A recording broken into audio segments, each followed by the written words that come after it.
अभिजित दिपकेंसह आंदोलक जंतर मंतरवर पोहोचलेत। पोलिसांचा कडक बंदोबस्त आहे। जंतर मंतरकडे जाणाऱ्या रस्त्यावर बॅरिकेटिंग लावण्यात आलेलं आहे। पोलिसांकडून खबरदारी घेतली जाते। आंदोलन स्थळापासून 150 मीटर अंतर आधीच पोलिसांनी बॅरिकेटिंग केलंय। धर्मेंद्र प्रधान यांच्या राजीनाम्यावर आंदोलक ठाम आहेत। आता सरकारनं चर्चेसाठी जंतर मंतरवर यावं अशी भूमिका अभिजित दिपके यांनी मांडली आहे।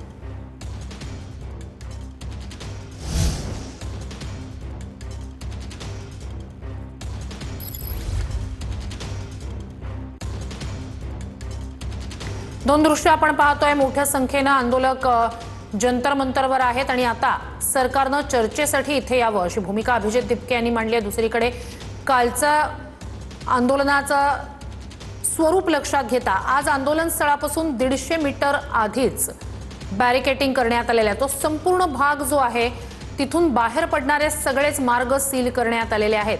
हे अशा प्रकारचं कडेकोट असं बॅरिकेटिंग या संपूर्ण परिसरात करण्यात आलेलं आहे। तर दुसरीकडे वांगचूक यांनी विद्यार्थ्यांना झालेल्या मारहाणीच्या निषेधार्थ लाठीचार्जच्या निषेधार्थ उपोषण सुरूच ठेवण्याचा निर्धार व्यक्त केला। अधिक या सगळ्या संदर्भात आपण जाणून घेणार आहोत। आपले प्रतिनिधी प्रमोद जगताप आणि निवृत्ती बाबर आपल्यासोबत जोडले गेलेले आहेत। सगळ्यात आधी आपण जाऊया प्रमोद जगताप यांच्याकडे। प्रमोद, संसद भवनाच्या इथून 150 मीटरवर मागे जे काही दिसतंय ते बॅरिकेटिंग आहे, तो संपूर्ण परिसर नेमका कशा पद्धतीने सील करण्यात आलाय दाखवू शकाल?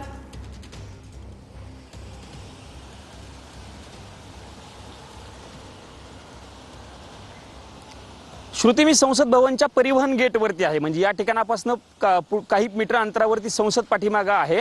या ठिकाणपर्यंत काल आंदोलक पोहोचलेले होते। मी आत्ताची सगळी दृश्य दाखवतो, बघू शकतो आपण कशा पद्धतीने बॅरिकेटिंग केलेलं आहे। खरं तर या ठिकाणावरून जे खासदार असतात, ते खासदार असतील किंवा त्यांचे गेस्ट असतील, त्यांना जाण्याची परवानगी या ठिकाणापासून दिली जाते।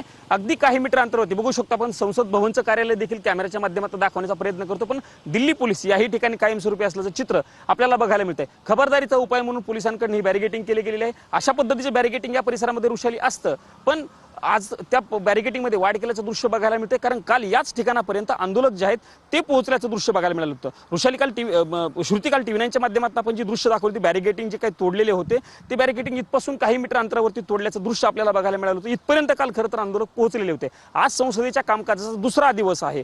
काल संसदेचं कामकाज चाललं नव्हतं। खासदारांची हीच भूमिका होती की चर्चा या मुद्द्यावरती झाली पाहिजे। आज दुसरा दिवस असल्यानं खासदार देखील या ठिकाणी येतील। आजही खासदारांची ती भूमिका असू शकते। अजूनही आंदोलक जंतर मंतरच्या परिसरामध्ये आहेत, त्यामुळे खबरदारीचा उपाय म्हणून याही परिसरामध्ये कायमस्वरूपी बंदोबस्त असल्याचं चित्र श्रुती आपल्याला बघायला मिळते। पोलिसांकडून खबरदारी घेतली गेलेली आहे। आंदोलक या ठिकाणापर्यंत पोहोचू नयेत या सगळ्याचा प्रयत्न खरं तर एक प्रकारे केला जात असला तर बॅरिकेटिंग मात्र संसद भवनच्या या परिवहन गेट परिसरामध्ये आहे। अशाच पद्धतीची दृश्य श्रुती इतरही गेटवरती आहेत। म्हणजे संसदेकडे जाण्यासाठी 5 ते 6 वेगवेगळे गेट्स आहेत, त्यापैकी हे परिवहन भवनचं गेट आहे आणि याही ठिकाणी बॅरिकेटिंग जे असल्याचं दृश्य आपल्याला बघायला मिळत आहे। नक्कीच थेट जाऊया आता आपले प्रतिनिधी निवृत्ती बाबर यांच्याकडे। निवृत्ती, तुम्ही ज्या ठिकाणी उभा आहात तिथे सुद्धा मागे बॅरिकेटिंग दिसतंय, काय नेमकं त्या संपूर्ण परिसराचं स्वरूप आहे? कशा प्रकारे खबरदारी घेतली जाते? काय अधिकचे अपडेट्स आहेत? नक्कीच श्रुती, आपण पाहतोय की काल ज्या पद्धतीने CJPच्या सर्व कार्यकर्त्यांनी आणि विद्यार्थ्यांनी जंतर मंतरवरून थेट संसद भवनाकडे जाण्याचा प्रयत्न केला, ठिकठिकाणी लाठीचार्ज करण्यात आला आणि त्यानंतर आजच्या दिवसाची परिस्थिती आपण जर पाहिली तर जंतर मंतरच्या संपूर्ण परिसराला छावणीचं स्वरूप आल्याचं आपल्याला चित्र या ठिकाणी पाहायला मिळतंय। RAFचे जवान, त्याचसोबतच दिल्ली पोलीस, CRPF असे अधिक कुमक जी आहे ती संपूर्ण या जंतर मंतर परिसरामध्ये असलेले आपल्याला पाहायला मिळते। ठिकठिकाणी बॅरिकेटिंग करण्यात आलेलं आहे। जंतर मंतरवरून थेट संसदेकडे जाणारे सर्व जे रस्ते आहेत त्या रस्त्यांना पूर्णपणे बॅरिकेटिंग करण्यात आलेलं आहे। त्याचसोबतच जे RAFचे जवान आपल्याला ह्या जंतर मंतरच्या केरळ भवनच्या रस्त्यावरती आपल्याला हे दिसत आहेत, त्यांच्याकडे सर्व यंत्रसामुग्री जी आहे त्या यंत्रसामुग्रीने हे सर्व जवान सज्ज असल्याचं आपल्याला या ठिकाणी आता चित्र पाहायला मिळते। एकीकडे आपण काल पाहिलं की हे सर्व विद्यार्थी जे आहेत ते संसद भवनाकडे कूच करताना पाहायला मिळत होते।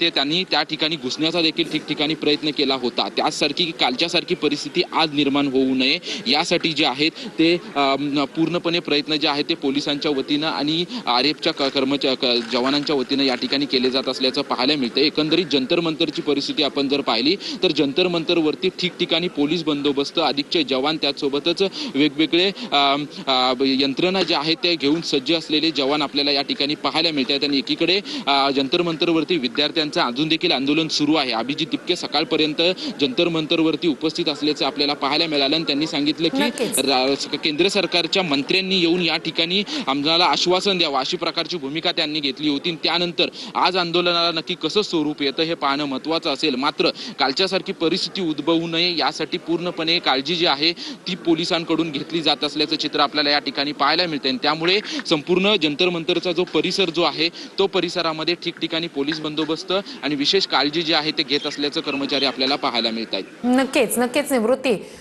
प्रमोद आणि निवृत्ती, तुम्हा दोघांकडूनही अपडेट्स असेच घेत राहणार आहोतच. ही दोन्ही दृश्य आपण पाहिलेली आहे. जंतर मंतरचा संपूर्ण परिसर छावणीचं स्वरूप त्याला आलेलं आहे. तुर्तास धन्यवाद, तुम्ही दोघांनी आमच्यापर्यंत त्या ठिकाणचे संपूर्ण अपडेट्स पोहोचवलेत त्यासाठी. 15 ते 20 सरकारी वाहनांची तोडफोड झाली. 70 आंदोलक ताब्यात अशी माहिती दिल्ली पोलिसांनी दिली. आंदोलकांकडून दगडफेक करण्यात आली, वाहनांची तोडफोड करण्यात आली. दिल्ली पोलिसांनी हा दावा केलाय. कालच्या सीजेपीच्या मोर्चानंतर पोलिसांनी हा दावा केलाय. सीजेपी आंदोलकांनी वारंवार केलेल्या सूचनांकडे दुर्लक्ष केलं असं सुद्धा दिल्ली पोलिसांनी म्हटलंय. विशेष पोलीस आयुक्तांसह 118 अधिक पोलीस जखमी झाल्याची माहिती सुद्धा दिल्ली पोलिसांनी दिली आहे. तर 60 आंदोलक सुमारे जखमी झाल्याची माहिती दिल्ली पोलिसांकडून देण्यात आली आहे.